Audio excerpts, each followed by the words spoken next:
إن الحمد لله نحمده ونستعينه ونستغفره ونعوذ بالله من شرور أنفسنا ومن سيئات أعمالنا من يهده الله فلا مضل له ومن يضلل فلا هادي له وأشهد أن لا إله إلا الله وحده لا شريك له وأشهد أن محمدًا عبده ورسوله أما بعد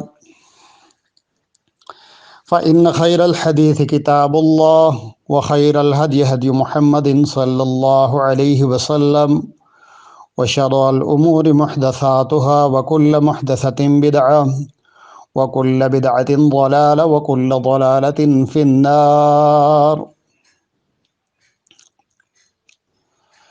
میرے محترم سامعین، چند دن پہلے اشتیاق صاحب اور ان کے بیٹوں کے متعلق انہی کے بیت یافتہ مامورین کے بیانات سنے اور کچھ میسیجز پڑھے ہیں جس میں انہوں نے اشتیاق صاحب پر ان کے بیٹوں کے کردار کے حوالے سے مختلف اعتراضات کیے ہیں۔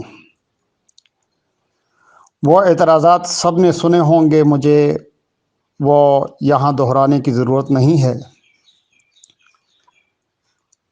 میں تو صرف اتنا کہنا چاہتا ہوں کہ جن افراد کے بیانات سامنے آئے ہیں تو وہ جماعت المسلمین میں علماء کی فہرست میں شامل نہیں ہے۔ اس لیے میں سمجھتا ہوں کہ ان کو اپنے حساب سے جو چیزیں غلط دکھائی دی تو انہوں نے علی الاعلان ان باتوں پر آواز اٹھائی۔ وہ اپنی سمجھ کے مطابق یہ سمجھتے ہیں کہ انہوں نے جن باتوں پر آواز اٹھائی ہے اگر ان کی آواز نہیں سنی گئی تو جماعت تباہ و برباد ہو جائے گی۔ اگر واقعی وہ یہی سمجھتے ہیں کہ یہ باتیں جماعت کو تباہ کر رہی ہیں تو میں صرف اتنا کہوں گا کہ جتنی باتوں کے خلاف انہوں نے آواز اٹھائی ہے ان کا تعلق اعمال کی خرابی سے ہے۔ ان باتوں سے جماعت کو اتنا نقصان نہیں ہوتا جتنا کہ عقیدہ کی خرابی اور تبدیلی سے ہوتا ہے، بلکہ عقائد کی تبدیلی کے ساتھ تو جماعت ختم ہو جاتی ہے۔ جیسا کہ خود جماعت کے پمفلٹ الجماعہ میں لکھا ہے، عقائد کی خرابی تو کافر کر دیتی ہے، اعمال کی خرابی سے کافر نہیں ہوتا۔ یہ جو پمفلٹس کا موجودہ مجموعہ ہے جماعت المسلمین کی دعوات اور تحریک اسلام کی آئینہ دار ہیں، اس کے صفحہ 607 پر یہ الفاظ لکھے ہیں۔ اسی پمفلٹ میں دوسری جگہ لکھا ہے کہ جماعت المسلمین اچانک نہیں مٹا کرتی، اس کے لیے ایک فطری وقت کی ضرورت ہوتی ہے۔ مزید برآں جماعت المسلمین عموماً عقائد کی تبدیلی سے مٹتی ہے اور عقائد نظر نہیں آتے، لہٰذا جماعت المسلمین کا مٹنا بھی نظر نہیں آتا۔ جماعت المسلمین کا مٹنا بتدریج ہوتا ہے۔ یہ بھی مجموعہ کے اندر صفحہ 440 پر عبارتیں ہیں۔ جب آپ کی اپنی کتاب کہتی ہے کہ عقائد کی خرابی کافر کر دیتی ہے، اعمال کی خرابی سے کافر نہیں ہوتا، تو پھر اعمال کی خرابی کے خلاف آواز اٹھانی چاہیے تھی یا عقائد کی تبدیلی کے خلاف جس سے جماعت مٹ جاتی ہے؟ اب جن افراد نے آواز اٹھائی ہے ان سے تو زیادہ شکوہ اس لیے نہیں ہے کہ جماعت میں وہ علماء کی فہرست میں شامل نہیں ہے۔ انہوں نے اگر عقائد کی تبدیلی کے خلاف آواز نہیں اٹھائی تو اس کی وجہ جماعت کے وہ علماء ہیں جنہوں نے اشتیاق صاحب کے غلط عقائد کے خلاف آواز اٹھانے کے بجائے ان کا بھرپور ساتھ دیا اور ان لوگوں کو باغی، مرتد اور جماعت کا دشمن قرار دیا جنہوں نے اشتیاق صاحب کے غلط عقائد کے خلاف آواز اٹھائی تھی۔ شاہد علی صاحب نے 2 پمفلٹ لکھے، لیکن چونکہ انہوں نے اپنی غلطی کا اعتراف کیا ہے اس لیے ان کو زیر بحث لانا مناسب نہیں۔ پھر زین العابدین صاحب نے اشتیاق صاحب کا نمائندہ بن کر مناظرہ کیا۔ ان کے نمائندہ کے طور پر گفتگو کا آغاز انہوں نے جس طرح کیا تھا وہ ریکارڈ پر موجود ہے۔ انہوں نے کہا تھا کہ میرا نام زین العابدین ہے، ناظم تبلیغ جماعت المسلمین، اور میں جناب محترم محمد اشتیاق صاحب امیر جماعت المسلمین جو ہیں ان کی جانب سے نمائندہ ہوں اور ان کی نمائندگی اس مجلس کے اندر کر رہا ہوں۔ لہذا جن لوگوں سے میری گفتگو ہے، جن لوگوں سے میری بات چیت ہے، کیونکہ مجھے یہ معلوم ہوا کہ وہ مرزا صاحب جو ہیں ان کے جاننے والے یا ماننے والے ہیں، ان کے متبعین یا پیروکار ہیں، جو بھی ان کو ڈیفائن کرے گا ان سے میں یہاں گفتگو کرنے آیا ہوں اور جناب محمد اشتیاق صاحب امیر جماعت المسلمین کی نمائندگی میں گفتگو کر رہا ہوں۔ یہ زین العابدین صاحب کے الفاظ ہیں جو آڈیو کی صورت میں اب بھی موجود ہیں، آپ سن سکتے ہیں۔ میرا نام زین العابدین ہے، ناظم تبلیغ جماعت المسلمین میرا ڈیزینیشن ہے، اور میں جناب محترم محمد اشتیاق صاحب امیر جماعت المسلمین جو ہیں ان کی جانب سے نمائندہ ہوں اور ان کی نمائندگی میں اس مجلس کے اندر کر رہا ہوں۔ لہذا جن لوگوں سے میری گفتگو ہے، جن لوگوں سے میری بات چیت ہے، چونکہ مجھے یہ معلوم ہوا کہ وہ مرزا صاحب جو ہیں ان کے جاننے والے یا ماننے والے ہیں، ان کے متبعین اور پیروکار ہیں، تو جو بھی ان کو ڈیفینڈ کرے گا وہ گفتگو کرے۔ چونکہ میں یہاں پر جو گفتگو کرنے آیا ہوں وہ محمد اشتیاق صاحب امیر جماعت المسلمین کی نمائندگی کی حیثیت سے میں آپ کو گفتگو کر رہا ہوں، تو جو بھی آدمی ان کی طرف سے نمائندہ ہے بالکل گفتگو کرے اور اسی جو ادلہ ہے اس کی حیثیت سے گفتگو کر سکتا ہے۔ اس میں جہاں انہوں نے اشتیاق صاحب کا نمائندہ ہونے کا اقرار کیا ہے تو وہاں ساجد ربانی صاحب کو مرزا صاحب کہہ کر یاد کیا ہے، جس سے سمجھنے والے سمجھ سکتے ہیں کہ وہ کس نسبت سے یہ بات کر رہے ہیں۔ اسی طرح زین العابدین صاحب نے 13 فروری 2013 کو ایک میسج چلایا تھا جس میں لکھا تھا، جواب دیجئے کافر ملک برطانیہ اور اس کے جانشینوں سے وفاداری کا حلف اٹھانے والے کی بیعت کرنا کیسا ہے۔ چونکہ ساجد ربانی صاحب کینیڈا میں تھے اس لیے زین صاحب نے یہ میسج چلایا کہ کافر ملک برطانیہ اور اس کے جانشینوں سے وفاداری کا حلف اٹھانے والے کی بیعت کرنا کیسا ہے۔ یعنی ان کا اشارہ تھا کہ وہ کینیڈا میں وہ رہتے ہیں تو انہوں نے ملک برطانیہ سے وفاداری کا حلف اٹھایا ہے، حالانکہ ان کو اچھی طرح معلوم تھا کہ کینیڈا میں تو ان کی اپنی جماعت کے بیعت یافتہ کراچی کے کچھ لوگ موجود ہیں۔ ان کے بارے میں ان کو کبھی خیال نہیں آیا کہ امیر جماعت المسلمین کی بیعت کرنے کے ساتھ ساتھ کافر ملک برطانیہ اور اس کے جانشینوں سے وفاداری کا حلف اٹھانے والے جماعت میں ہو سکتے ہیں یا نہیں۔ بہرحال یہ مختصراً 1-2 باتیں ذکر کر دیں، ورنہ زین صاحب نے تو کئی لوگوں سے بات چیت کی ہے اور ہر ایک کو گھمانے کی کوشش کی ہے۔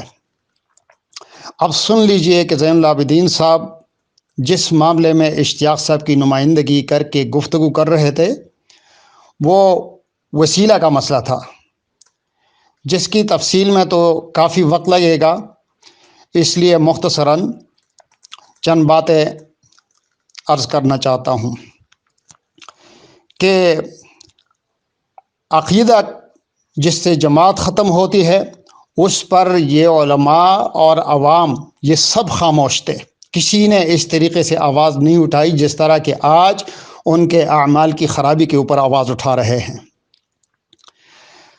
اب سنیے، جب انہوں نے دعوات المسلمین 2 میں وسیلہ والی دعا لکھی، پھر اس کے دفاع میں جس کے اوپر ہم نے آواز اٹھائی تو بعد میں اس کا دفاع کرتے کرتے اشتیاق صاحب نے جو کچھ کیا، پھر ان کی تائید میں شاہد علی صاحب نے جو پمفلٹ لکھا، اور بعد میں جو کچھ دفاعی پوزیشن میں وہ کر رہے تھے، اس میں جو کچھ سامنے آیا، اس میں 30 اپریل 2011 کا ایک نوٹس ہے جو پورے پاکستان میں تمام نوٹس بورڈز پر آویزاں کیا گیا۔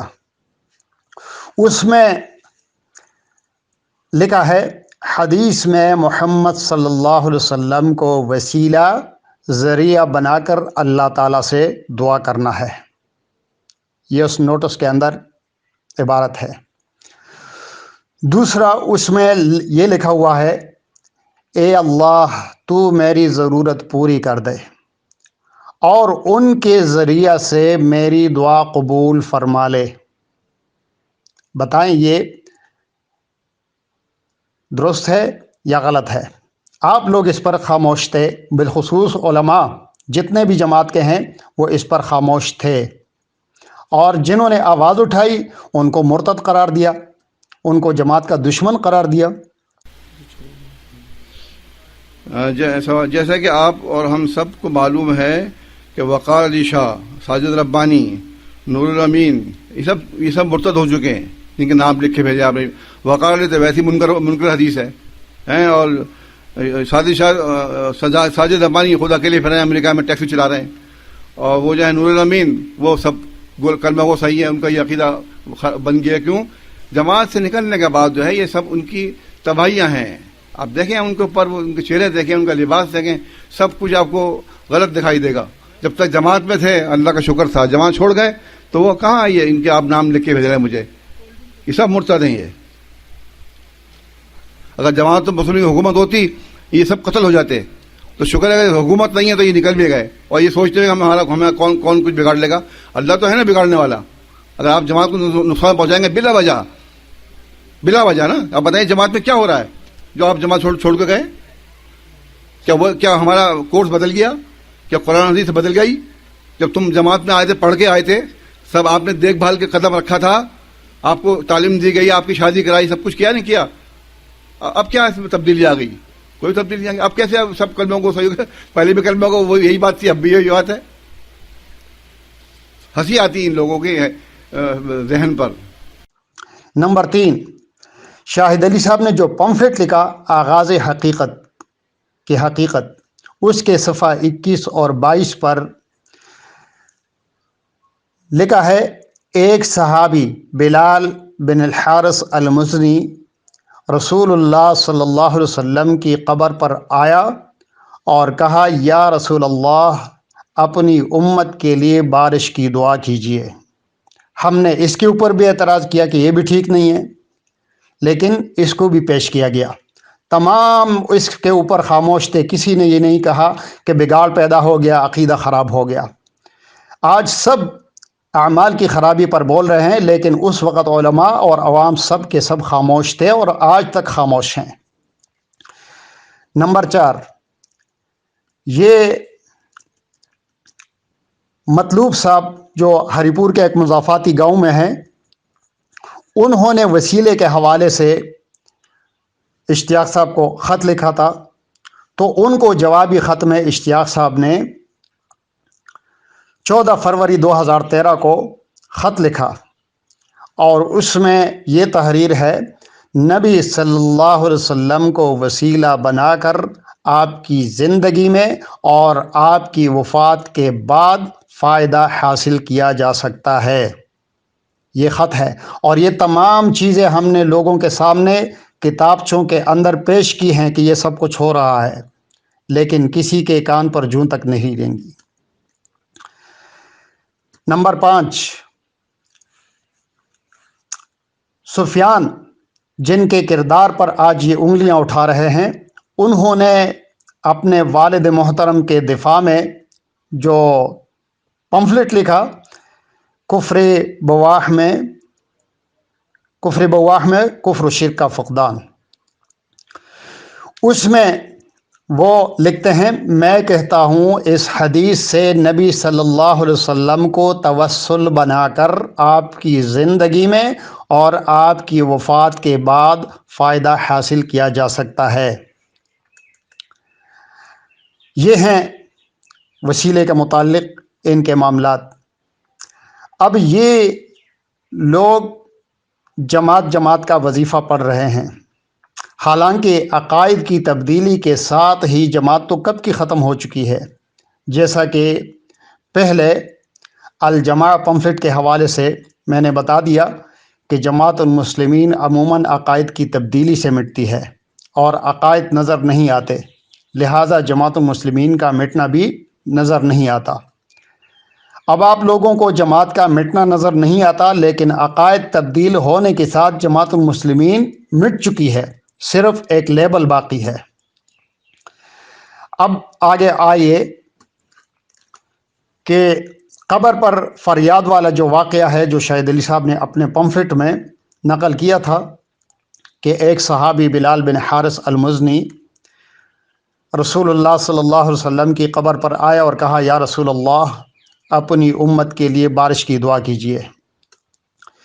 تو اس واقعے کے حوالے سے زین العابدین صاحب سے جب کراچی میں ایک صاحب کی گفتگو ہوئی جس کی ریکارڈنگ موجود ہے، تو اس میں زین صاحب نے اس واقعے کی عبارت قبر پر آیا اور کہا یا رسول اللہ اپنی امت کے لیے بارش کی دعا کیجیے، اس کے بارے میں ان سے سوال ہوا کہ یہ شرک ہے یا نہیں۔ تو زین صاحب نے فوراً یوسف علیہ السلام کے سامنے سجدہ کرنے کا حوالہ دیا کہ ان کو بھی سجدہ کیا گیا تھا، تو کیا اس کو شرک کہو گے؟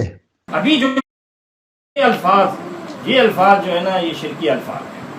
آپ کی جو بالکل نہیں آپ کی جی آپ سے میں سوال کرتا ہوں صاحب، آپ مجھے بتائیے اسی سے متعلق ہے آپ مجھے بتائیے کیا غیر اللہ کو سجدہ کرنا جائز ہے؟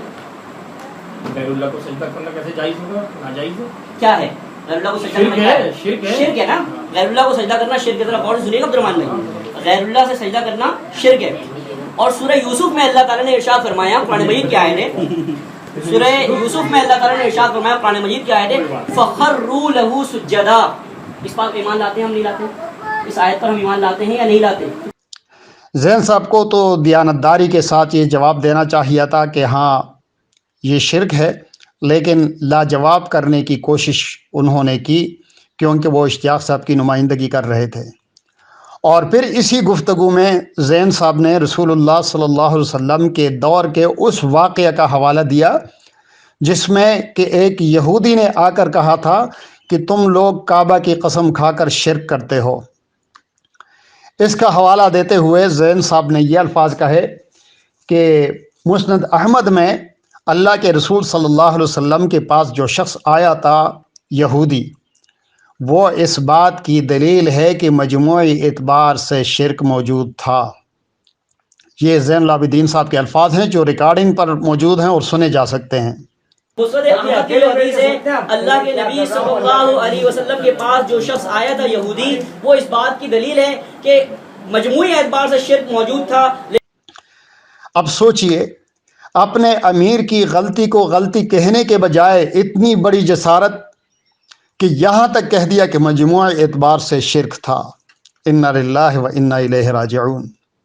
صحابہ کرام رضی اللہ عنہم کے اندر مجموعی طور پر شرک کا اقرار تو کیا، لیکن جس کی نمائندگی کر رہے تھے ان کے بارے میں شرک تو دور کی بات ہے، غلطی کا اقرار بھی نہیں کیا کہ ہاں ہمارے بڑے صاحب سے غلطی ہوئی ہے۔ اب اور آگے چلیں، وہی سفیان صاحب جن کے کردار پر یہ انگلیاں اٹھا رہے ہیں، انہوں نے وسیلہ کے دفاع میں یوسف علیہ السلام کی قمیص کا حوالہ دیا۔ زین صاحب نے بھی یوسف علیہ السلام کا حوالہ دیا دفاع میں، اور یہاں پر بھی انہوں نے سورہ یوسف کی آیت پیش کرنے کے بعد جس کے اندر وہ یوسف علیہ السلام کی قمیص کا ذکر ہے کہ ان کے والد محترم کے چہرے پر ڈالتے ہی وہ ان کی بینائی واپس آئی۔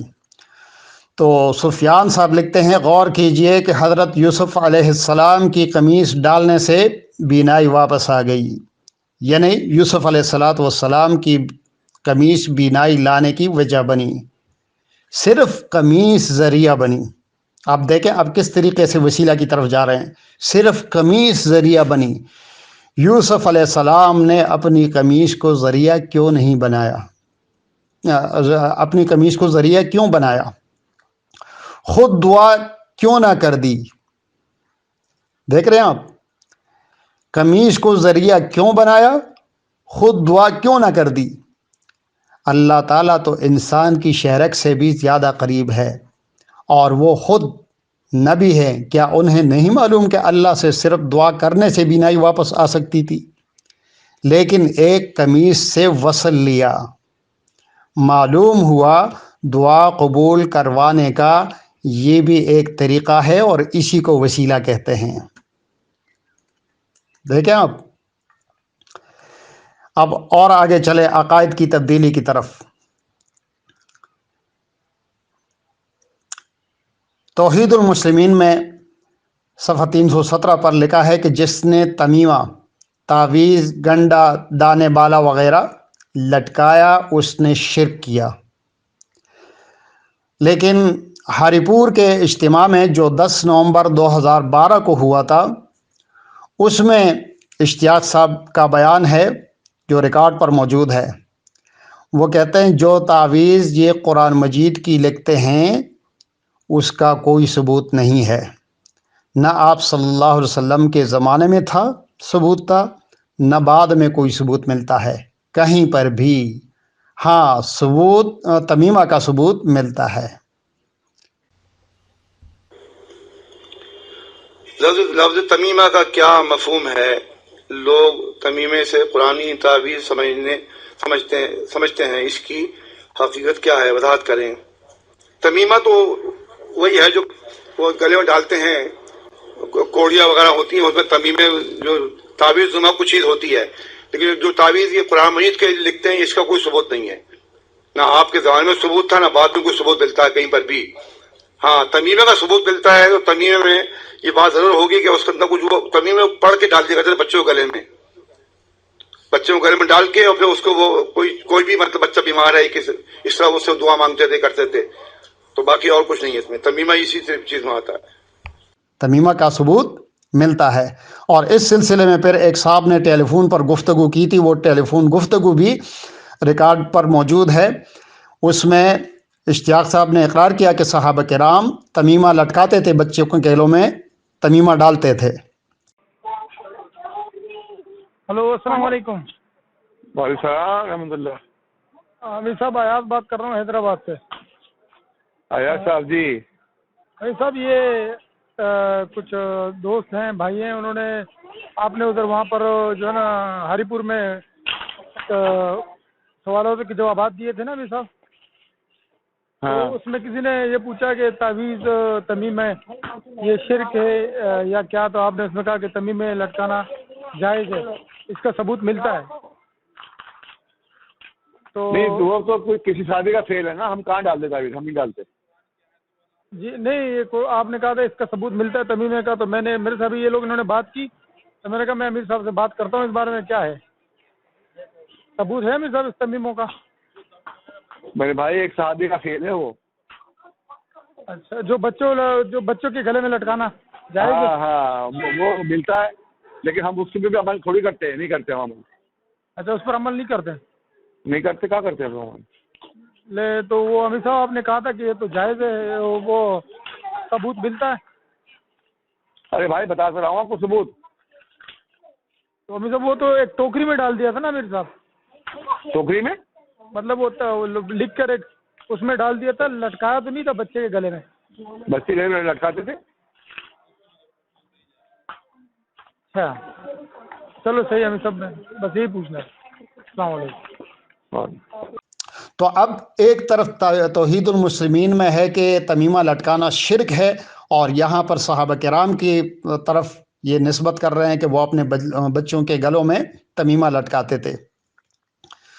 تو بتانے کا مقصد یہ ہے کہ یہ اتنی تبدیلیاں جو ہیں یہ ہوئی تھی، اور ان تبدیلیوں کو جو ہے کسی نے اس پر آواز نہیں اٹھائی، اور اگر کسی نے آواز اٹھائی بھی تو ان کو مرتد قرار دیا۔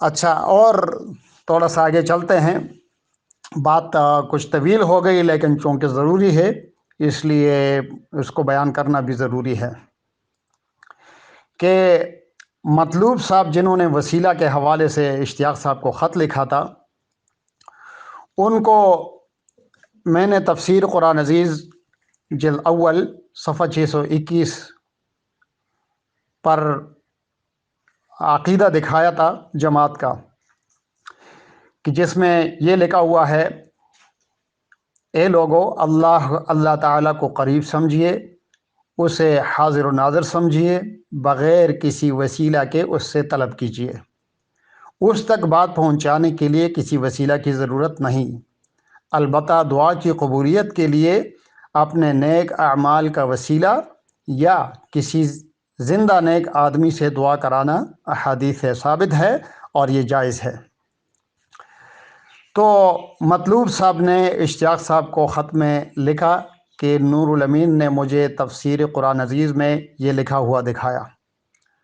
تو اشتیاق صاحب نے ان کو جوابی خط میں لکھا کہ نور الامین نے آپ کو دھوکہ دیا ہے، تفسیر قرآن عزیز کی جلد اول صفحہ 621 اپنے نیک اعمال کا وسیلہ یا کسی زندہ نیک آدمی سے دعا کرانا احادیث سے ثابت ہے اور یہ جائز ہے، یہ الفاظ تفسیر قرآن عزیز میں نہیں ہیں۔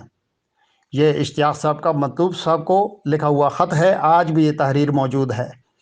آپ تفسیر قرآن عزیز میں وہ الفاظ بھی دیکھیں جو میں نے جلد اول صفحہ 621 کے حوالے سے بتائے تھے، اور پھر اشتیاق صاحب کی یہ تحریر بھی دیکھیں کہ دھوکہ کس نے دیا ہے۔ تو انہوں نے جن الفاظ کا انکار کیا ہے یہ تفسیر قرآن عزیز جلد اول صفحہ 621 پر موجود ہیں، لیکن وہ کہہ رہے ہیں کہ یہ موجود نہیں ہے۔ لیکن ہم نے یہ چیزیں لوگوں کو بتا بھی دی تحریر کر کے، لیکن کسی نے ان سے نہیں پوچھا کہ جناب یہ الفاظ تو تفسیر قرآن عزیز جلد اول صفحہ 621 پر موجود ہیں، تو آپ کیسے کہتے ہیں کہ نور الامین نے دھوکہ دیا ہے؟ یہاں مجھے ہرقل بادشاہ کی وہ بات یاد آئی کہ جب اس کو رسول اللہ صلی اللہ علیہ وسلم کا خط ملا، اور پھر اس نے ابو سفیان رضی اللہ عنہ سے رسول اللہ صلی اللہ علیہ وسلم کے متعلق سوالات کیے، تو ان میں ایک سوال یہ بھی تھا کہ نبوت سے پہلے تم نے کبھی ان پر جھوٹ بولنے کی تہمت لگائی؟ ابو سفیان رضی اللہ عنہ نے کہا کہ نہیں۔ تاریخ الاسلام والمسلمین صفحہ 433 پر آپ یہ دیکھ سکتے ہیں، انہوں نے کہا نہیں۔ جب ہرقل نے اپنے سوالات مکمل کر لیے تو پھر اپنے سوالات کا مقصد بتانے لگا، تو اس میں اس سوال کے متعلق کہا کہ میں نے تم سے پوچھا تھا کہ نبوت کے دعوے سے پہلے کبھی تم نے ان پر جھوٹ کی تہمت لگائی ہے؟ تم نے کہا نہیں، اور یقیناً میں اس بات کو اچھی طرح جانتا ہوں کہ ایسا نہیں ہو سکتا کہ وہ لوگوں پر جھوٹ بولنا چھوڑ دے اور اللہ پر جھوٹ بولے۔ یہ تاریخ الاسلام والمسلمین صفحہ 434 پر ہے۔ اب آپ دیکھیں، وہ کافر تھا لیکن اس کو اتنی سمجھ تھی کہ جو شخص لوگوں پر جھوٹ نہیں بولتا وہ اللہ پر جھوٹ نہیں بول سکتا۔ لیکن آج جماعت کے لوگ اپنی آنکھوں سے دیکھ رہے ہیں اور کانوں سے سن رہے ہیں کہ ان کا امیر لوگوں پر جھوٹ بول رہا ہے، لیکن انہوں نے دین کے معاملے میں ان پر بھرپور اعتماد کیا ہے۔ کبھی بھی کسی دینی معاملے میں بے راہ روی پر ان لوگوں نے اس طرح آواز نہیں اٹھائی جس طرح آج اعمال کی خرابی پر اٹھائی ہے، کہ امیر نے دوسروں کے خلاف جو کارروائی کی ہے وہی اپنے بیٹوں کے بارے میں کیوں نہیں کرتے؟ حالانکہ ہم اپنے ایک پمفلٹ بعنوان احادیث گھڑنا اور ان میں تحریف کرنا مسلمین کا کام نہیں، اس میں اشتیاق صاحب کی کئی گھڑی ہوئی احادیث پیش کر چکے ہیں، لیکن یہ علماء اور عوام سب خاموش ہیں اور اب تک خاموش ہیں۔ اگر کسی نے خاموشی توڑ بھی دی ہے تو امیر اور اس کی اولاد کے اعمال کی خرابی پر بول رہے ہیں، لیکن عقیدہ کی خرابی پر یہ اس طرح بالکل نہیں بولے تھے۔ یہ تو وہی بات ہو گئی کہ جو عبداللہ بن عمر رضی اللہ عنہما سے کسی نے حالت احرام میں مکھی مارنے کا کفارہ پوچھا تو انہوں نے اس شخص سے پوچھا ممن انت، تمہارا تعلق کس سے ہے؟ فقال من اہل العراق، کہنے لگا میں اہل عراق میں سے ہوں۔ تو عبداللہ بن عمر رضی اللہ عنہما نے کہا انظروا الی ھذا، اس شخص کی طرف دیکھو، یسألنی عن دم البعوض، یہ مجھ سے مکھی کے خون یعنی کفارے کے بارے میں پوچھ رہا ہے، وقد قتلوا ابن النبی صلی اللہ علیہ وسلم، حالانکہ ان لوگوں نے نبی صلی اللہ علیہ وسلم کے بیٹے یعنی نواسے کو قتل کیا ہے۔ یہ صحیح بخاری کتاب الادب میں ہے۔ ان کا مطلب تھا کہ حالت احرام میں مکھی مارنے کا کفارہ پوچھ رہے ہیں اور نواسے رسول کو شہید کرنے کا کفارہ نہیں پوچھ رہے۔ وہی صورتحال یہاں بھی ہے کہ اعمال کی خرابی پر تو کھلے عام بول رہے ہیں، لیکن عقیدہ کی خرابی پر سب خاموش تھے۔ بلکہ جن لوگوں نے غلط عقیدہ کے خلاف آواز اٹھائی تھی ان کو غلط سمجھ رہے تھے۔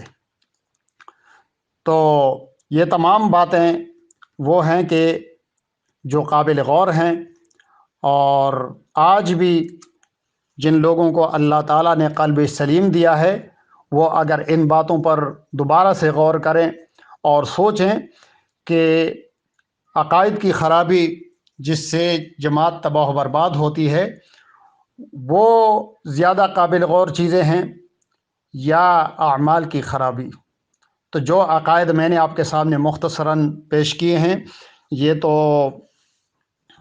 آپ خود دیکھیں کہ اگر یہ عقائد آپ کو بھی تسلیم ہیں تو بے شک آپ خاموش رہیں اور آپ بھرپور دفاع کریں، ان کی نمائندگی میں لوگوں سے بحث و مباحثے کریں، اور اگر آپ بھی سمجھتے ہیں کہ یہ عقائد غلط ہیں تو آپ کو برملا اظہار کرنا چاہیے، ورنہ کل قیامت کے دن آپ اللہ تعالیٰ کے سامنے پیش ہوں گے تو آپ سے سوال ہو سکتا ہے کہ آپ نے چوری کے خلاف آواز اٹھائی، امیر نے اگر اپنے بیٹوں اور دوسرے لوگوں کے درمیان فیصلوں میں اور سزا میں فرق کیا، اپنے بیٹوں کو سزا نہیں دی جو دوسروں کو دی، آپ نے آواز اٹھائی اور پوری دنیا کو آپ نے سر پر اٹھا لیا، اور آپ آڈیو میسج اور ٹیکسٹ میسج کے ذریعے لوگوں کو آگاہ کر رہے تھے، لیکن جب عقیدے کا معاملہ تھا، جب توحید کا معاملہ تھا تو وہاں پر آپ لوگ خاموش تھے، وہاں آپ کچھ نہیں بولے۔